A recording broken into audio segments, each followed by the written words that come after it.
1967 চনৰ 8 আগষ্ট তাৰিখে তেজপুৰ অধিৱেশনত সদৌ অসম ছাত্ৰ সন্থাৰ সংবিধান গৃহীত কৰা হৈছিল আৰু আজি 2026 চনৰ এই 8 আগষ্ট দিনটোত আমি 60 বছৰ পূৰ্ণ হ'ল আৰু আজিৰ এই পবিত্ৰ ঐতিহাসিক দিনটোত আমি পদুমবাদ ছাত্ৰ সন্থাৰ শ্বহীদ ভৱন বাকৰিত ছাত্ৰীগোষ্ঠী বন্তি প্ৰজ্বলনৰ জৰিয়তে আজি ঐতিহাসিক দিনটো আমি স্মৰণ কৰোঁ। কথাটো হ'ল যে আমি এই শপতখনত ছাত্ৰ সন্থাৰ প্ৰাক্তন বিষয়ববীয়া আৰু বৰ্তমানৰ প্ৰতিগৰাকী সতীৰ্থলৈ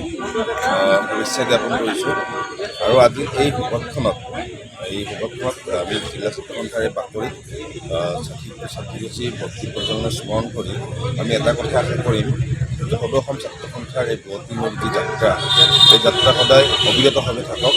আৰু প্ৰতিটো সময়ত জাতিৰ হকে মাত মাতি সমাজখনক আগুৱাই নিয়াৰ ক্ষেত্ৰত ছাত্ৰ সন্থাই কাম কৰি আছিলোঁ আৰু আহি থকা নিয়মে এই কাম কৰি থকাৰ যে সংকল্প আমি সকলোৱে ল'ম। যিকোনো খবৰৰ বাবে যোগাযোগ কৰক